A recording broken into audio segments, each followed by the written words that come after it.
O segundo ponto, inclusive tem o nome da música, né? Eu acho que é o mesmo nome da última música que cantamos, que é Deus está perto. Agora eu vou lendo porque eu vou conversando com vocês de acordo com a necessidade, tá? Vamos voltar em João 21, verso 1, por favor.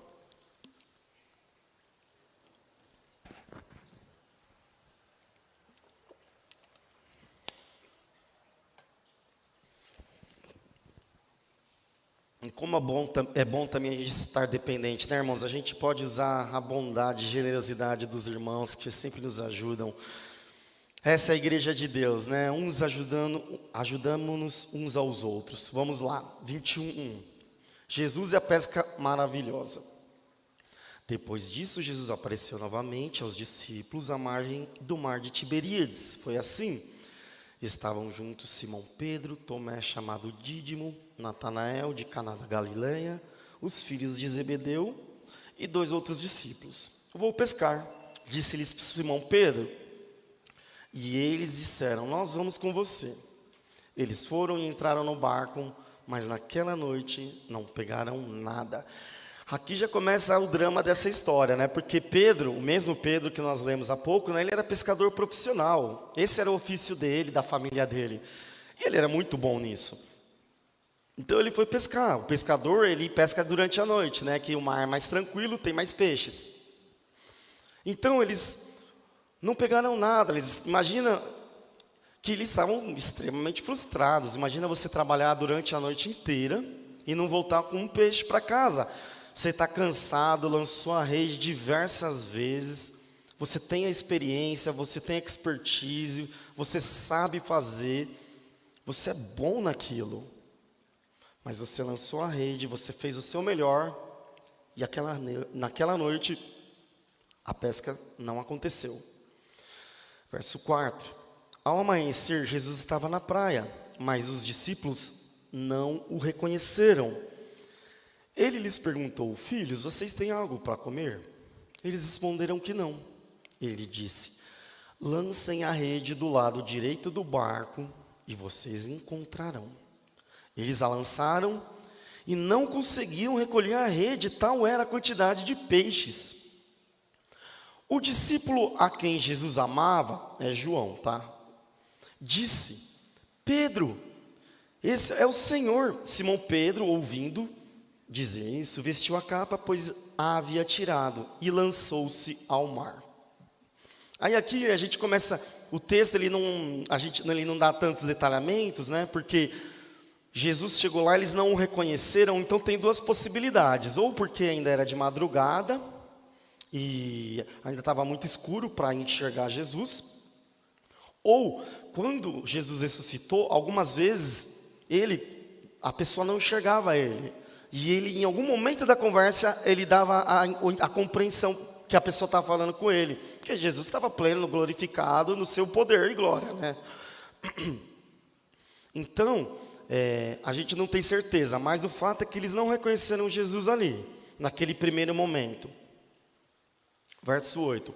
Os outros discípulos vieram no barco arrastando a rede cheia de peixes, pois estavam apenas a cerca de 90 metros da praia. Agora eu queria que se vocês reparassem, irmãos, que interessante esse trecho, que Jesus está fazendo café da manhã para eles. Verso 9.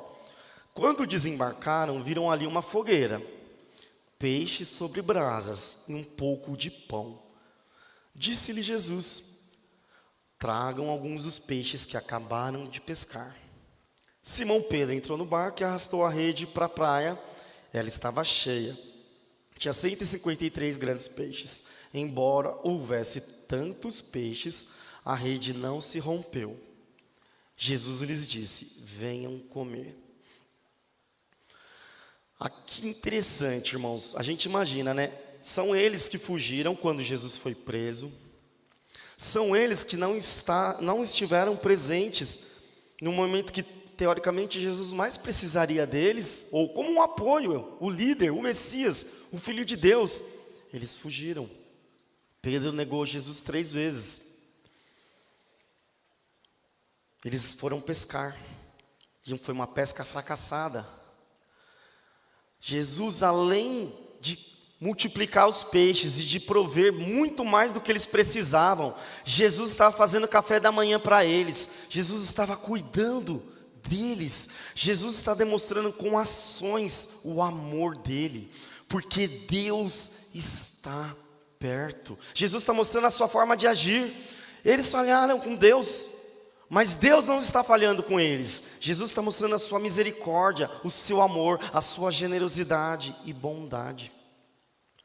Continua o texto. Nenhum dos discípulos tinha coragem de lhe perguntar: quem és tu? Sabiam que era o Senhor.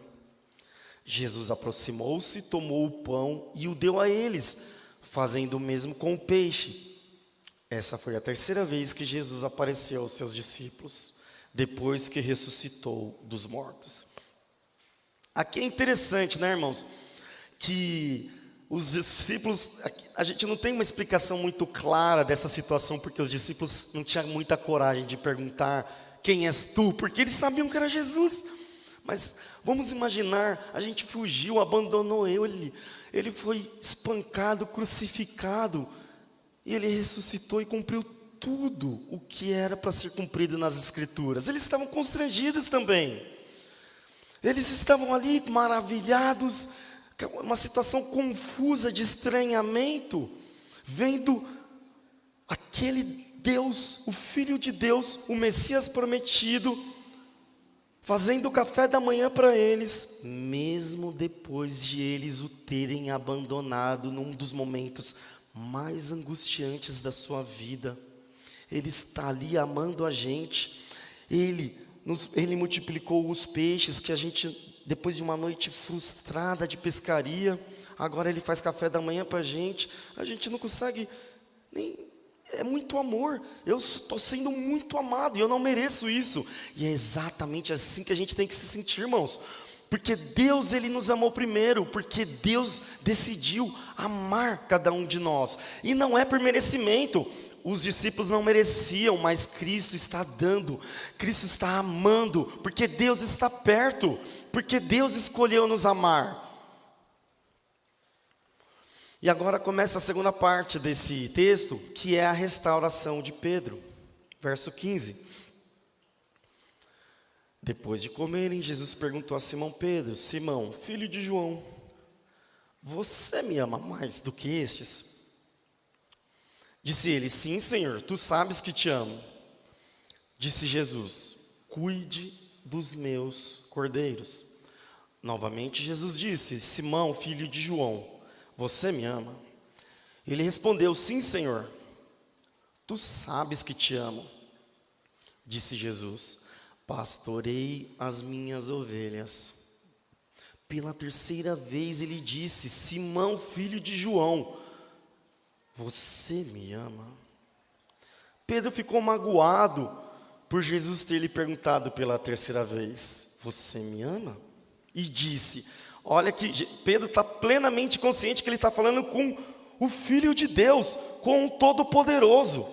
Ele responde: Senhor, tu sabes todas as coisas, porque Ele é Deus, Ele é onisciente. Pedro está falando: o Senhor lê o meu coração, o Senhor sabe. Senhor, tu sabes todas as coisas e sabes que te amo. E Jesus disse: cuida das minhas ovelhas. Lembra, agora fazendo essa ponte, irmãos, com o que nós vimos no primeiro texto. Pedro negou Jesus 3 vezes. Pedro, aquele homem forte, pescador corajoso, com um coração temente a Deus, ele negou Cristo 3 vezes.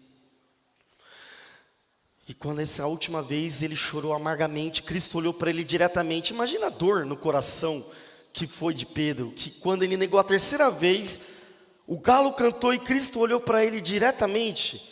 Eu não consigo nem imaginar no lugar de Pedro ali, que ele congelou, chorou, e eu não sei, irmãos, e Pedro está aqui restaurando ele, e Jesus está sendo cuidadoso com ele, porque Jesus ele é didático, Ele é o maior professor que já existiu.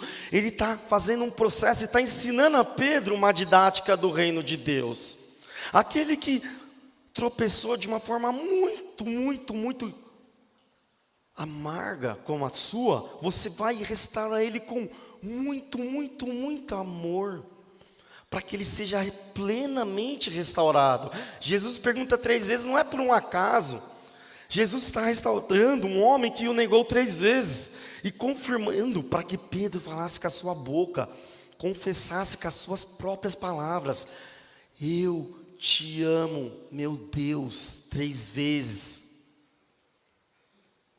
Porque Jesus se preocupa com a sua vida, com a minha vida, com a vida, aqui no texto específico, com a vida da ovelha dele, Pedro. Uma ovelha que ele também está preparando para cuidar de outras ovelhas. E ele está falando: pastoreia o meu rebanho. Pedro, como Pedro poderia cuidar do reino de Deus se ele tivesse amargurado? Como Pedro poderia cuidar do reino de Deus se ele estivesse falando: eu não sou digno, porque eu neguei o Senhor?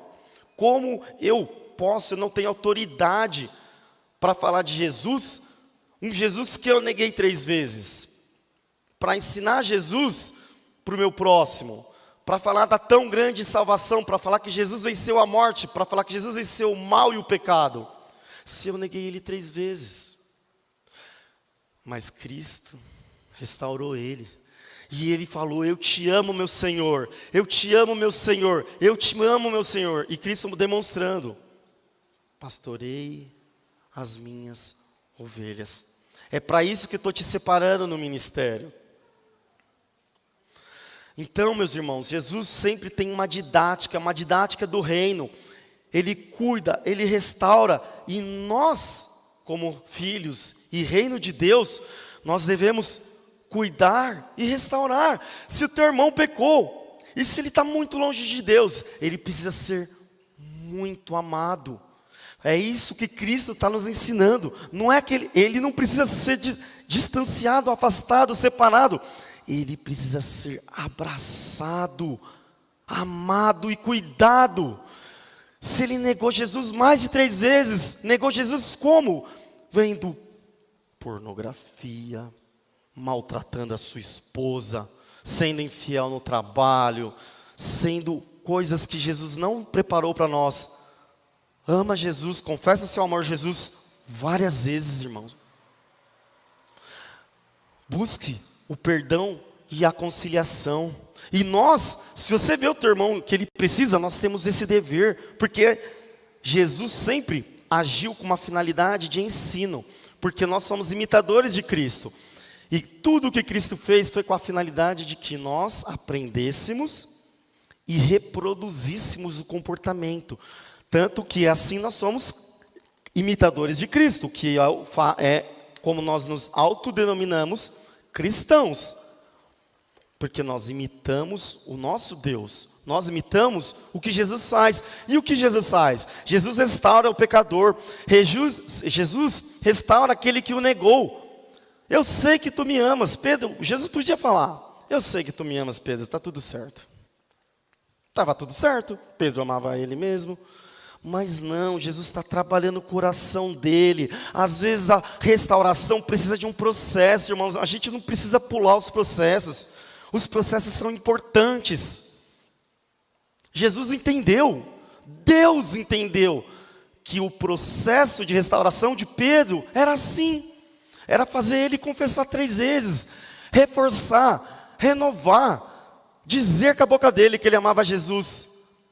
E Jesus, ele podia ter falado: eu sei, Pedro, eu só queria confirmar. Não, ele sabe de todas as coisas. A declaração de Pedro é corretíssima. Você está falando com Deus, é claro que ele sabe de todas as coisas. Mas ele está tratando o nosso coração. E às vezes o tratar do nosso coração requer um processo, meus irmãos. Não vamos negligenciar o processo. Às vezes leva tempo.